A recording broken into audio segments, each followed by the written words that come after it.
Sir, మన దేశంలో బిడ్డ పుట్టినప్పుడు తల్లిదండ్రులు ఇద్దరికీ అభినందనలు లభిస్తాయి. కానీ బాధ్యత పూర్తిగా తల్లి వంతుకు వస్తుంది. మరియు మన వ్యవస్థ కేవలం మెటర్నిటీ లీవ్ను మాత్రమే గుర్తిస్తుంది. ఇది ఒక సామాజిక వైఫల్యం. దీనిని మన చట్టాలు బలపరుస్తున్నాయి సార్. ఒక తల్లి గర్భవతిగా ఉన్నప్పుడు 9 నెలల పాటు బిడ్డను కడుస్తుంది. ఆపై నార్మల్ డెలివరీ లేదా సీజేరియన్ వంటి కష్టమైన ప్రక్రియల గుండా వెళ్తుంది.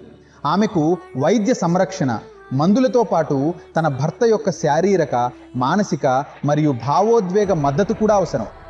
ఈరోజు కేవలం కేంద్ర ప్రభుత్వ ఉద్యోగులకు మాత్రమే 15 రోజుల పితృత్వ సెలవు లభిస్తుంది. అయితే ప్రైవేట్ రంగంలో ఈ హక్కు లేదా అధికారం అసలు లేదు.